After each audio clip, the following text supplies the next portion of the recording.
Queria que você abrisse a sua Bíblia comigo em Efésios capítulo 1, versículos 15 ao 23. Nosso tema hoje é como cumprir o chamado de Deus para a sua vida. Como cumprir o chamado de Deus para a sua vida. O texto nos diz então, a partir do versículo 15, só um minuto. Por isso também eu, tendo ouvido a fé que há entre vós no Senhor Jesus e o amor para com todos os santos, não cesso de dar graças por vós, fazendo menção de vós nas minhas orações, para que o Deus de nosso Senhor Jesus Cristo, o Pai da glória, vos conceda espírito de sabedoria e de revelação no pleno conhecimento dele. Iluminados os olhos do vosso coração, para saberdes qual é a esperança do seu chamamento, qual a riqueza da glória da sua herança nos santos, e qual a suprema grandeza do seu poder para com os que cremos, segundo a eficácia da força do seu poder, o qual exerceu ele em Cristo, ressuscitando-o dentre os mortos, e fazendo-o sentar à sua direita nos lugares celestiais, acima de todo principado e potestade e poder e domínio, e de todo nome que se possa referir não só no presente século, mas também no vindouro. E pôs todas as coisas debaixo dos pés, e para ser o cabeça sobre todas as coisas, o deu à igreja, a qual é o seu corpo, a plenitude daquele que a tudo enche em todas as coisas. Amém? Então, qual é o tema de hoje? Se puderem colocar na tela aí. O chamado, como cumprir o chamado de Deus para a sua vida. Sabe o que eu estava pensando, que eu acho que eu errei no tema? Porque antes de pregar sobre como cumprir o chamado de Deus para a sua vida, eu preciso saber se você quer, é ou não é? Porque se você não quer, não adianta eu tentar ensinar como. Por exemplo, se eu ensinasse aqui como perder 20 quilos em uma semana, quantos gostariam de ouvir? Alguns, mas eu, por exemplo, não me interessaria por essa história. É preciso saber se você quer. Por que eu estou dizendo isso? Porque nós vivemos num tempo muito distante, muito diferente dos tempos bíblicos, dos tempos em que Paulo escreveu esse texto. Quando Paulo escreveu para os irmãos, as pessoas viviam em torno de Deus. A vida girava em torno da vontade de Deus. As pessoas queriam saber o que é que Deus pensa. A vida era uma vida religiosa, ainda que muitos pensamentos religiosos fossem errados, as pessoas viviam em função de saber o seguinte: Deus é quem manda. Amém? Nós não vivemos nesse tempo. Nós vivemos num tempo em que todos nós, inclusive eu, nós somos constantemente bombardeados por um pensamento humanista, um pensamento que coloca o homem no centro e não Deus no centro. Essa é a questão. E se o homem é o centro e não Deus, o homem vai usar a Deus para cumprir os seus próprios propósitos. Eu quero cumprir o meu chamado, o meu propósito de vida, a minha vontade, e eu uso Deus para alcançar as coisas que eu quero. Isso é o que a maior parte das pessoas do nosso tempo pensa, quando creem em Deus. Mesmo aqueles que creem em Deus, muitas vezes estão usando Deus para dizer assim: eu tenho um plano, eu tenho um propósito de vida, e eu quero que Deus me ajude a fazer o que eu quero. Não era assim que as pessoas pensavam. E quando Paulo fala para os irmãos aqui sobre como cumprir o chamado de Deus, ele está pressupondo que as pessoas querem realmente que Deus seja o centro da sua vida. Eles querem saber o que é que Deus pensa, qual é a vontade de Deus. Eles querem colocar a sua vida debaixo da vontade de Deus. Então, antes de continuar, eu vou perguntar: quantos aqui querem saber como cumprir o chamado de Deus para a sua vida? Amém? Então, se você quer, eu vou contar. Esse texto aqui é um texto maravilhoso, muito profundo, tem coisas maravilhosas para a nossa vida, e nós precisamos entender algumas condições, algumas necessidades, para que a gente consiga, para que a gente possa cumprir o chamado de Deus para a nossa vida. Deus tem planos maravilhosos para a sua vida, mas não somente para a sua vida, mas Ele tem um plano inteiro para a humanidade. Toda a Bíblia é a história do plano de Deus se desenvolvendo. E eu não posso viver nesse mundo crendo em Deus, sabendo que Ele é o soberano, que Ele é o todo-poderoso, que Ele é o Senhor, e não querer saber qual é o seu plano. Eu não posso viver a minha vida à parte do plano de Deus e da vontade de Deus. Toda a Bíblia é a história de como Deus está desenvolvendo um plano maravilhoso, cujo centro é Jesus Cristo. Amém? Para que você possa cumprir esse chamado, então, há algumas condições. A primeira delas está no versículo 17, no início do 18, ter espírito de sabedoria e revelação. Veja bem, eu já vou ler o versículo. Paulo, ele começa o texto dizendo assim: eu vejo em vocês a fé e o amor que vocês têm. Mas ainda que tenham a fé e o amor, eu oro por vocês, para que vocês tenham algumas coisas a mais. Vocês são crentes, vocês são fiéis a Deus, vocês têm fé, vocês têm amor. Eu estou orando para que vocês tenham algo mais. E tudo que nós vamos falar a partir de agora é uma oração de Paulo, pedindo a Deus que esses irmãos sejam cheios de algumas coisas que são importantes para a vida deles, para que eles cumpram esse chamado. Então, ter espírito de sabedoria e revelação é a primeira oração que Paulo faz. Para que o Deus de nosso Senhor Jesus Cristo, o Pai da glória, vos conceda espírito de sabedoria e de revelação no pleno conhecimento dele, iluminados os olhos do vosso coração. Eu paro aí. Sabedoria e revelação, espírito de sabedoria e revelação. Você precisa ter espírito de sabedoria e de revelação para cumprir o propósito de Deus. O que é que esse texto está nos dizendo, gente? Que o plano de Deus, o propósito de Deus, a vontade de Deus não são coisas que nós vamos discernir naturalmente. A sua cabeça não vai te ensinar a ser assim. A cultura do mundo aí fora não vai te ensinar a alcançar essa profundidade. Você não vai alcançar isso simplesmente pelo intelecto, pela criação que você teve, pela cultura que você teve, pela sua sabedoria natural. Você se considera uma pessoa inteligente? Não é suficiente. Você não vai alcançar o entendimento do plano de Deus para a sua vida pelos meios naturais. É preciso que a gente busque espírito de sabedoria e revelação. Sabedoria aqui é a capacidade de entender essas coisas. E a revelação é o próprio conteúdo, o que é que Deus tem para as nossas vidas. E eu queria deixar claro para você que isso não é um dom espiritual. Existem dons espirituais na Bíblia e vocês conhecem muitos deles, mas quando Paulo ora aqui, ele não está orando para que eles tenham um dom espiritual, que algumas pessoas têm, outros não. Por exemplo, alguns aqui são profetas, outros não. Alguns têm o dom de ensino, outros não. Não é disso que ele está falando. Ele está orando para que todos tenham um espírito de sabedoria e de revelação. Significa que nós, através dessa bênção de Deus, podemos alcançar um entendimento da vida superior àquilo que o homem natural tem. Superior àquilo que muitas vezes limita e condiciona a nossa pequena visão. Amém? Então você precisa orar por isso. Orar para que Deus te dê a cada dia mais uma compreensão espiritual da vida, uma compreensão das coisas. O texto fala aqui dos olhos do coração, ou seja, não é simplesmente intelectual, é algo que vai ser mais profundo. Que o seu coração seja voltado para buscar, conhecer e se agradar da vontade de Deus. Espírito de sabedoria e de revelação. Por que isso é tão importante, gente? Por que isso é tão necessário para a gente? A Bíblia nos ensina que existe um espírito contrário a esse espírito de sabedoria e revelação. E especialmente a Bíblia nos ensina que no final dos tempos, quanto mais nós nos aproximamos da vinda do anticristo, mais forte vai ser, mais clara vai ser a atuação de um espírito de engano na humanidade. Amém? Todo mundo entende isso? O anticristo é o máximo da mentira, é o máximo do engano.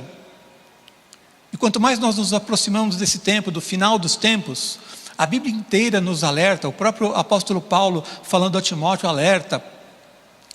No livro de Judas existem alertas, Pedro alerta, que nós precisamos ter muito cuidado para não sermos contaminados por esse espírito de engano que vai agir no mundo. Então eu preciso estar vacinado contra o engano.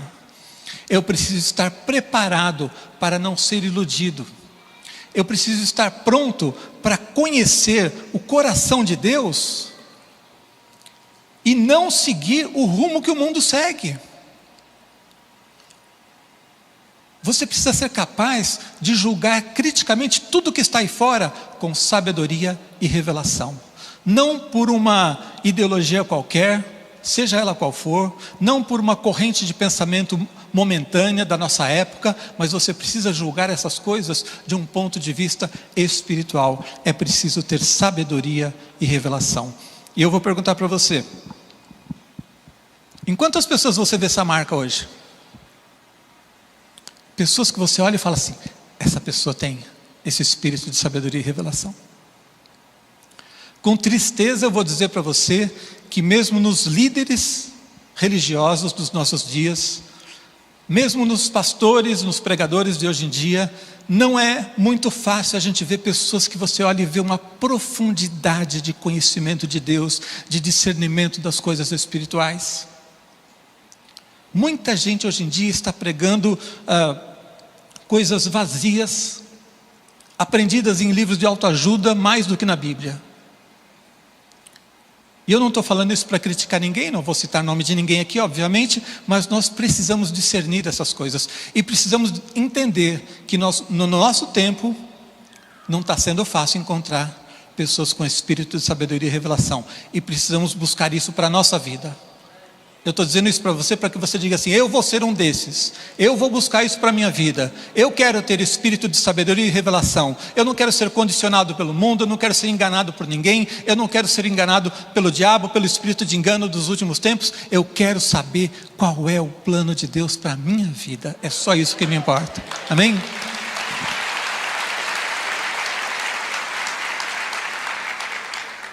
O profeta Isaías, no capítulo 32, versículos 3 e 4, é uma promessa para o final dos tempos, quando, através da vinda do Espírito Santo, as pessoas teriam esse conhecimento. E ele diz algo muito bonito, ele diz assim: os olhos não se ofuscarão, os ouvidos estarão atentos. Eu vou ler o texto.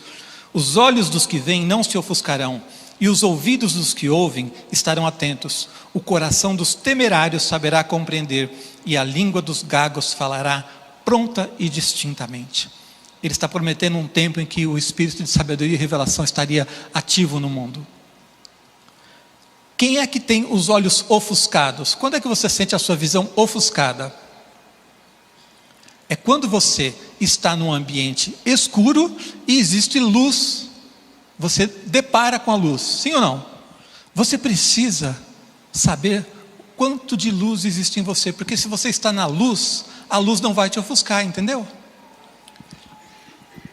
Quando o profeta está prometendo que as pessoas teriam essa sabedoria, essa revelação, teriam os seus olhos abertos para entender as coisas, ele diz: os olhos não se ofuscarão. As pessoas vão andar na luz, e por andar na luz, quanto mais Deus mostrar a luz para eles, melhor fica. Agora, se você estiver andando em trevas, a luz vai te cegar. Em vez de fazer você enxergar, a luz te cega quando você está andando nas trevas. É preciso andar na luz, amém? Como é que eu cultivo, como é que eu aprendo, como é que eu recebo esse espírito de sabedoria e de revelação? Andando com Deus, conhecendo a Deus, conhecendo a sua palavra, tendo comunhão com o Espírito Santo através da oração. No fundo a gente chega sempre no mesmo lugar: Bíblia e oração.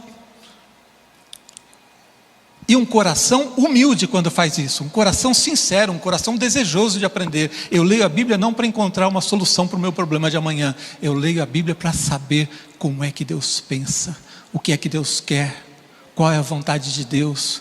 Eu oro não somente para pedir socorro para o problema financeiro de amanhã, mas eu oro para que o Espírito de Deus me encha, para que eu consiga discernir a sua voz, para que cada dia mais eu seja parecido com Ele. E quanto mais você se parecer com Jesus, mais firme você vai estar cumprindo o propósito dele para a sua vida, amém? O chamado dele para a sua vida. Há um texto no Salmo 115, versículo 8, que diz assim: tornem-se semelhantes a ele. Está falando aqui sobre os ídolos, né? Que as pessoas constroem para si mesmas. Tornem-se semelhantes a eles os que os fazem e quantos neles confiam.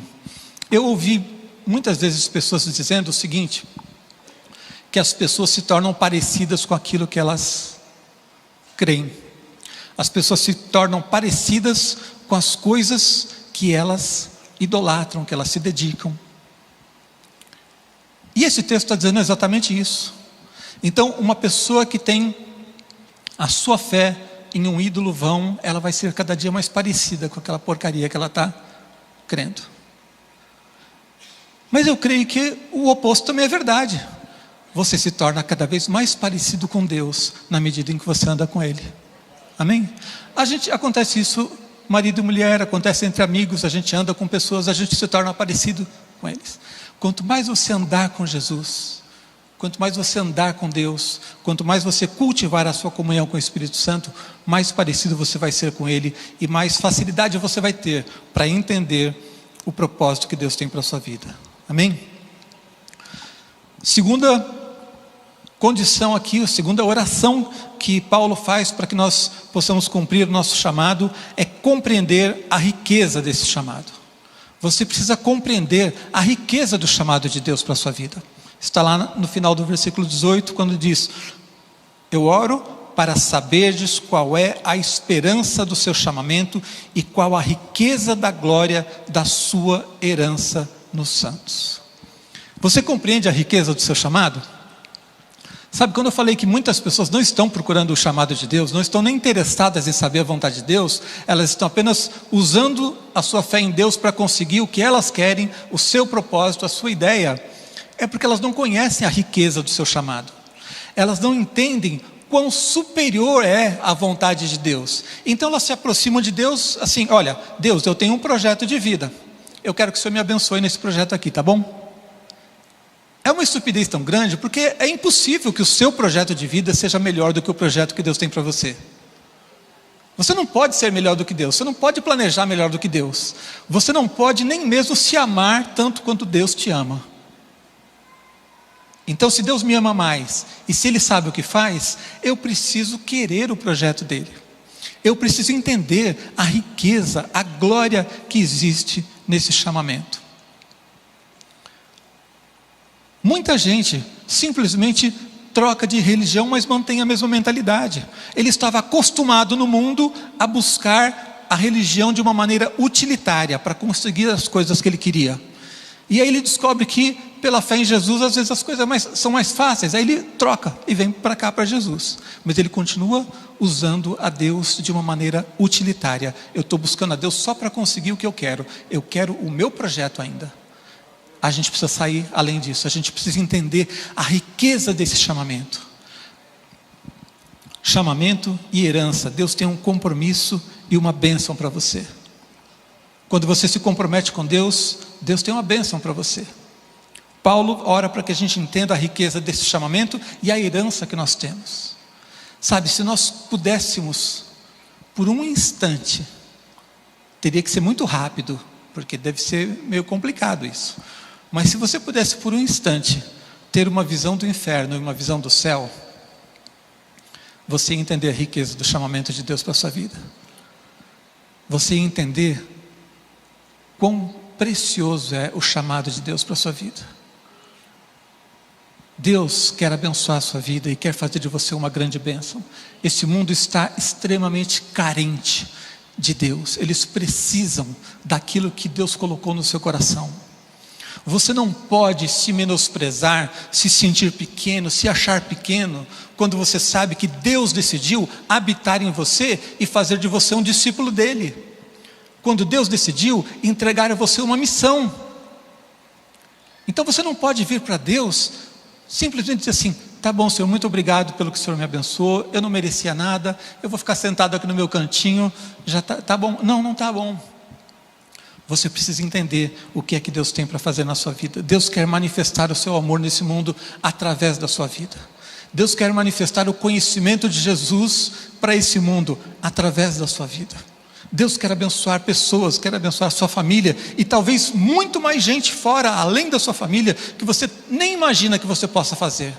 Mas você tem que dizer assim: Deus, eu quero saber qual é o chamado que o Senhor tem para a minha vida.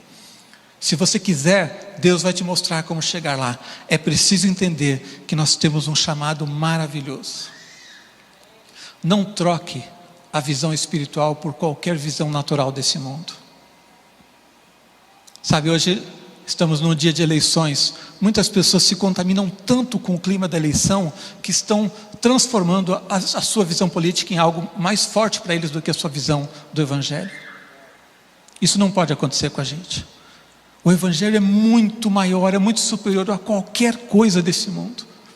O plano de Deus para a sua vida é algo maravilhoso, é algo rico. E você não pode, por causa das dificuldades que você tem, dos sofrimentos que você teve na vida, talvez você tenha passado por uma situação de bagunça na sua família, as coisas não deram muito certo, você não recebeu o que você achava que precisava receber, e aí começa então a se sentir pequeno, se sentir que não é importante, que Deus não pode usar a sua vida. Deus tem um plano para a sua vida, e o chamado de Deus para você é algo maravilhoso. Amém?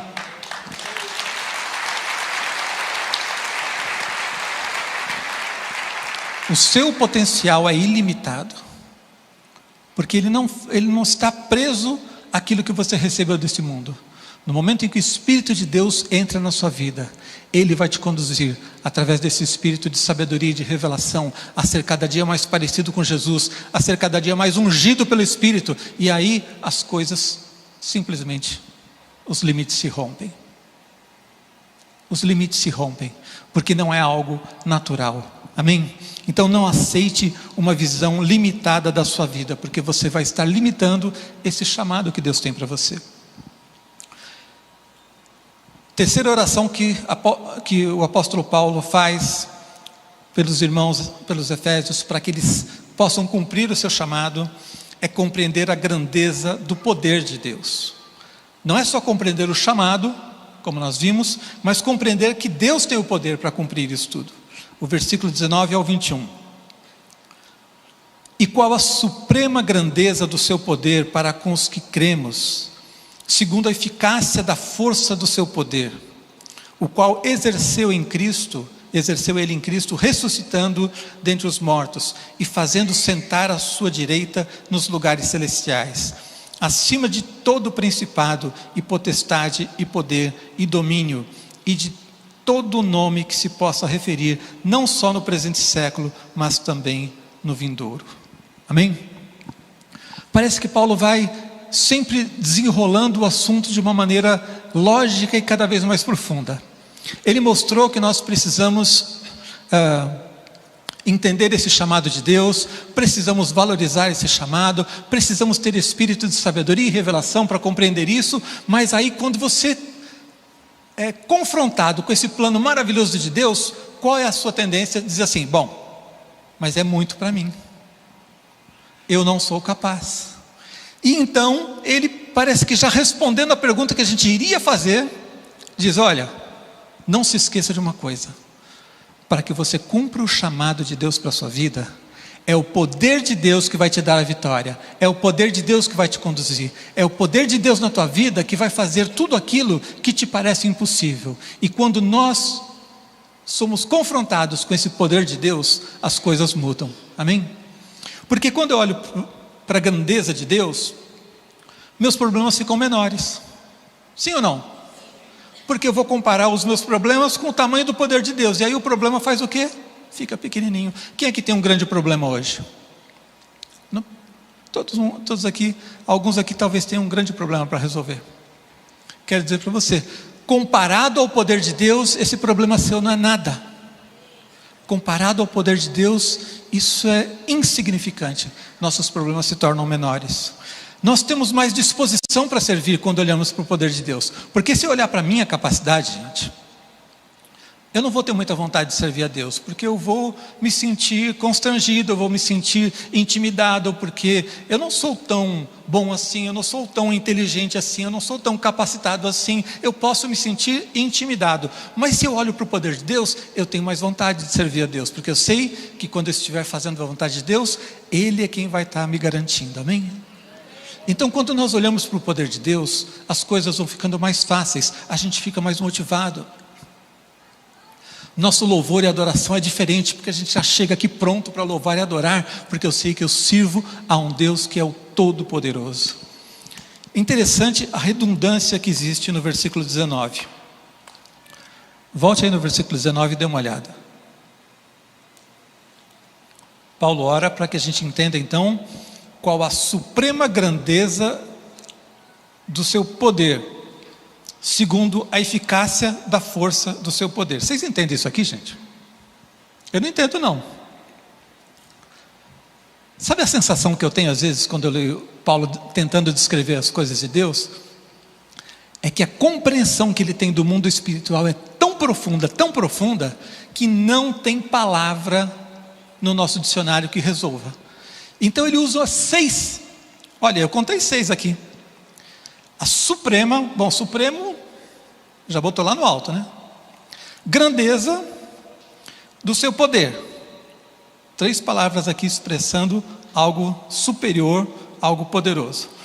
Para com os que cremos, segundo a eficácia da força do seu poder. Poder já não é bom, gente? Ele fala da força do poder. Mas ele não fica satisfeito, ele vai buscar mais um adjetivo: a eficácia da força do seu poder. Você está entendendo? A visão que Paulo tinha do poder de Deus era algo tão tremendo, tão maravilhoso, tão profundo, tão superior àquilo que nós costumamos ter, que ele não tem como descrever isso sem usar um monte de palavras. Então Paulo está orando, e eu estou orando agora por você, para que você entenda o quanto o poder de Deus é eficaz na sua vida.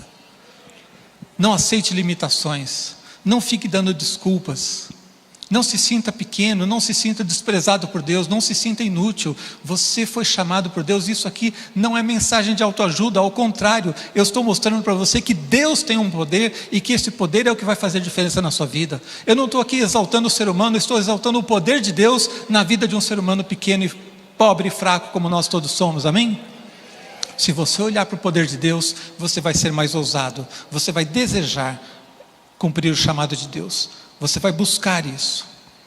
E aí ele complementa com mais um pouco.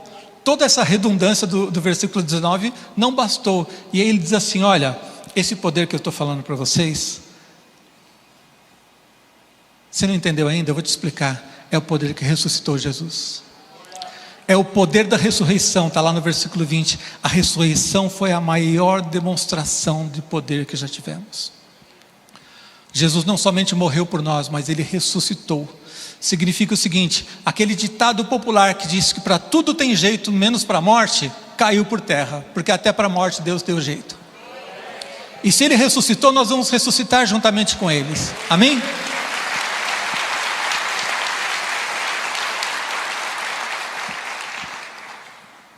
Eu queria dizer uma coisa para você.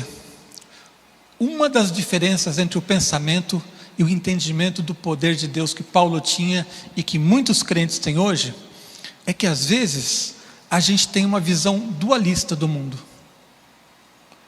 Dualismo é uma ideia errada, é uma ideia que existe em muitas religiões, existe no esoterismo, em que existe o bem e o mal.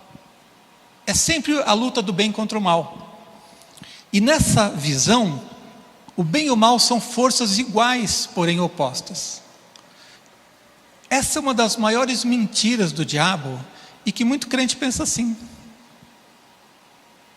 Ele valoriza tanto o poder do diabo, ele exalta tanto o poder do diabo, vendo as dificuldades na sua vida, vendo as lutas que passa, ou vendo como o mundo está indo num caminho ruim, fora da vontade de Deus, que ele esquece que a história não é o bem ou o mal aqui.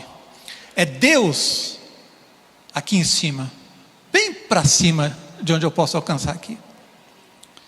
O diabo lá embaixo, criatura decaída, tentando desesperadamente levar mais alguns junto com ele, mas incapaz de mudar a si mesmo o seu propósito e o seu destino. Deus está aqui, gente.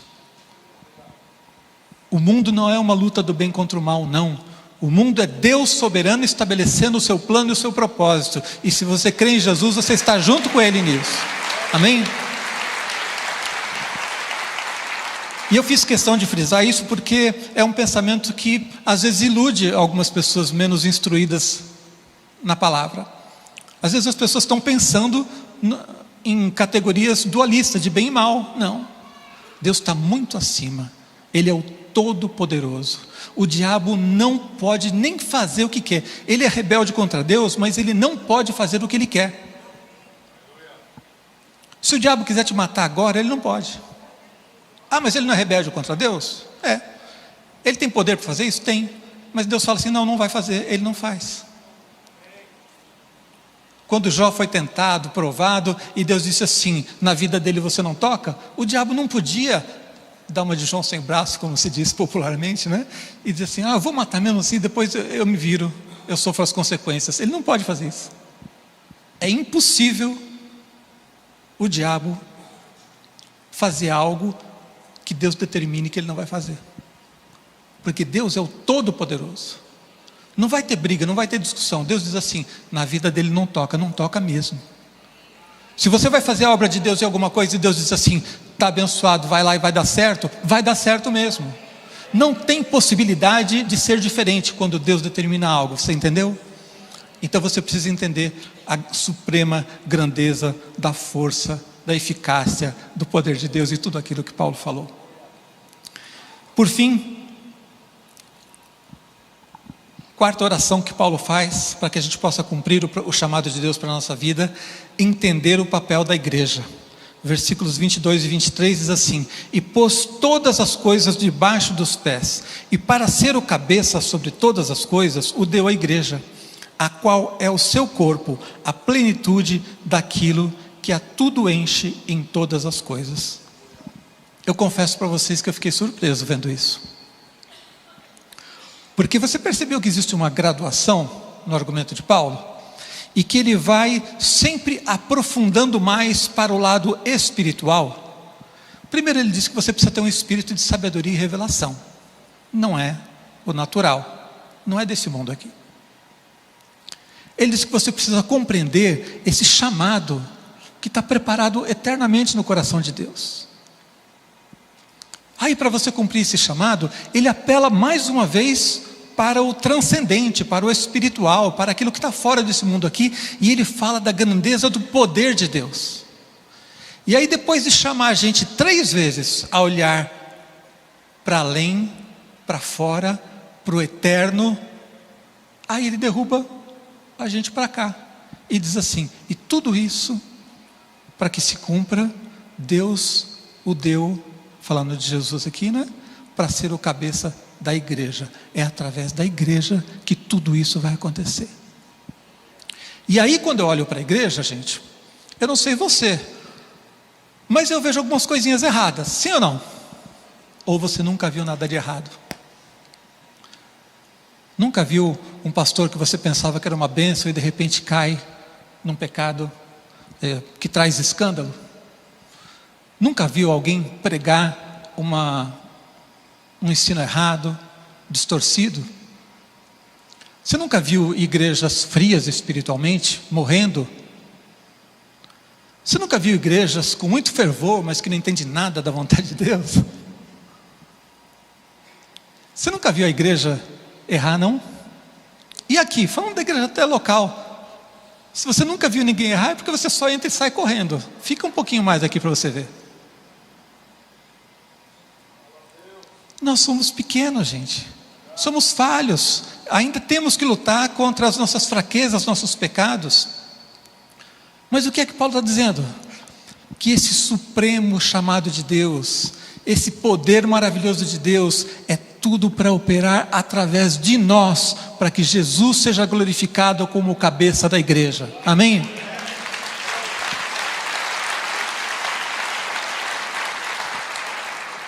Então eu quero dizer para você, existem erros na igreja? Sim. Existem erros na liderança, escândalos? Sim. Existem erros no povo que pode estar acomodado, pode estar com uma visão mundana das coisas? Sim. Mas nada disso muda o projeto de Deus. A igreja não é sonho de homens. A igreja nasceu no coração de Jesus. Por mais que nós vejamos fraquezas, falhas, erros, A igreja é o que Deus escolheu fazer. Dentro desse supremo propósito, dentro desse plano de Deus, Ele escolheu colocar-nos como seus servos, colocar Jesus como cabeça da igreja e através da igreja executar o seu plano nesse mundo. Isso me faz ter um senso de responsabilidade muito sério. Aí eu me lembro mais uma vez aquilo que eu perguntei para vocês logo no começo: nós queremos o plano de Deus? Precisamos querer, porque o plano de Deus é esse. É através da igreja fazer Jesus conhecido, fazer o seu plano conhecido, fazer o seu poder alcançar as pessoas que estão hoje vivendo nas trevas. Então não é uma escolha se eu quero ser realmente um discípulo de Jesus, se eu quero o plano de Deus para a minha vida, ou se eu quero somente sentar aqui, curtir o louvor, ouvir uma palavra e ir embora. Eu preciso fazer parte da igreja, do corpo de Cristo. A igreja é o corpo de Cristo e eu faço parte disso. Deus, para cumprir o seu plano, criou a igreja e me colocou aqui. Você não é um assistente de culto, uma pessoa que veio... Isso aqui não é auditório, gente, isso aqui é povo de Deus. Amém? Então ore e peça a Deus para que você tenha esse espírito de sabedoria e revelação, para que você entenda não somente o poder de Deus, mas entenda que o poder de Deus vai se manifestar nesse mundo através da igreja. Você tem um lugar aqui. Qual é o seu entendimento do que é a igreja? Qual é o seu compromisso com a igreja? Eu vou aproveitar que a gente transmite pela internet e vou dizer uma coisa para quem estiver vendo a gente à distância. Se você está vendo a gente à distância porque não pôde, teve alguma dificuldade, porque não tem uma igreja do seu lado, glória a Deus que existe a internet. Mas se você se considera um desigrejado, eu queria dizer uma coisa que eu sempre quis dizer para os desigrejados: que burrice, gente. Se Deus planejou isso, se a igreja é o que está no coração de Jesus, como é que eu vou considerar uma opção ser um desigrejado? Como é que eu vou criar o meu plano, se Deus criou um plano de comunhão, como foi falado aqui na ceia, de nós sermos família de Deus? Como é que eu posso decidir que o meu plano é melhor? O meu plano é ser um cristão sozinho. Isso não vai funcionar. Isso não vai te levar a nenhum lugar bom. E se algum dia passar pelo seu coração isso, se você um dia se decepcionar com algum líder, se você se decepcionar comigo mesmo que estou aqui pregando para você, nunca deixe que isso faça você amar menos a igreja de Jesus. Amém? Nunca deixe que alguém ou alguma ideia faça você pensar que é melhor servir a Deus sozinho. Acreditar que você pode servir a Deus sozinho, além de tudo, é uma arrogância tremenda. É como se você estivesse dizendo assim: só eu estou certo, eu sou bom o suficiente, eu não preciso de ninguém. E não é o plano de Deus. Simplesmente o plano de Deus, o plano pelo qual o apóstolo Paulo ora para que os efésios entendam, compreendam, tenham o espírito de sabedoria e revelação, é o seguinte: o poder de Deus se manifesta através da igreja.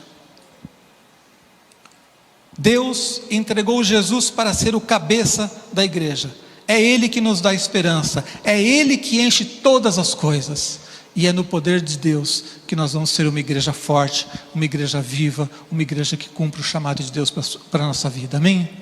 Nós vivemos numa geração que precisa desesperadamente do Evangelho. A sua decisão de buscar a Deus e dizer: Deus, o Senhor é o primeiro lugar na minha vida, não sou eu.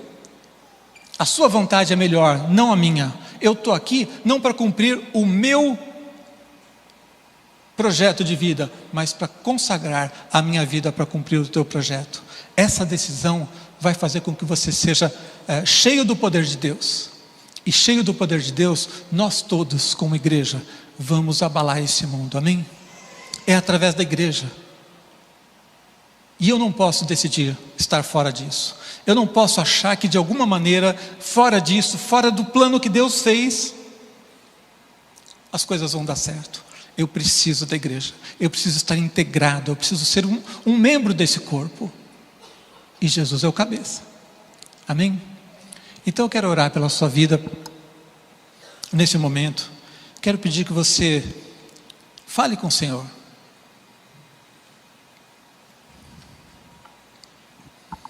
Como eu disse no início, essa oração que Paulo faz, tudo isso aqui que eu falei para você, é uma oração que o apóstolo Paulo fez pedindo que Deus abençoasse aquela igreja.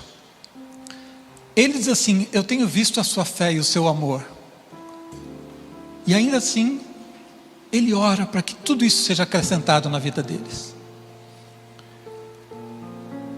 E eu estou orando agora para que essa palavra entre no seu coração e você saia daqui com uma decisão de fazer algo melhor, de fazer algo diferente, de consagrar a tua vida a Deus, de dizer: Senhor, eu entendi mesmo, me ajuda a perceber onde é que eu estou tomando o lugar do Senhor, me ajuda onde é que eu estou querendo fazer a minha vontade e não a tua, se eu estou apenas querendo usar o Senhor para conseguir o meu projeto de vida, ou se eu realmente entreguei a minha vida ao Senhor para cumprir o teu chamado. E se tem qualquer pensamento errado na minha mente, tira isso do meu coração agora. Então ore a Deus.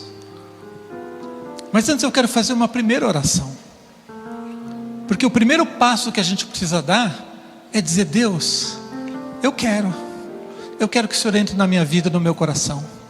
Se você ainda não fez uma oração de confissão de Jesus como seu Senhor, se você ainda não teve a oportunidade de convidar Jesus para entrar na sua vida, declarar que Ele é o Senhor da sua vida, esse é o primeiro passo que todos nós temos que dar, é entregar a vida para Jesus.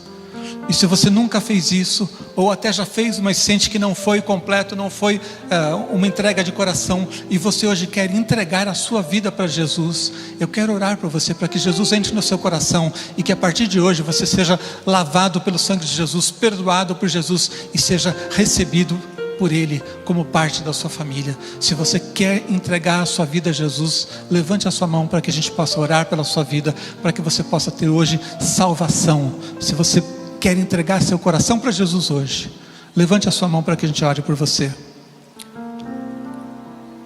Glória a Deus, glória a Deus. Há mais alguém aqui desse lado, alguém que hoje quer entregar a sua vida a Jesus, quer confessar os seus pecados diante do Senhor, dizer assim: Senhor, eu preciso do teu perdão, eu preciso que o Senhor entre na minha vida, eu preciso que o Senhor mude a minha vida, eu não consigo mudar sozinho, eu quero Jesus na minha vida. Levante a sua mão bem alto se você quer fazer essa oração. Você que levantou a mão, vem aqui, nós queremos orar junto com você. Pastor Rubem vai orar junto com você. Se você fez essa decisão nessa manhã, vem aqui à frente, pode aplaudir ao Senhor.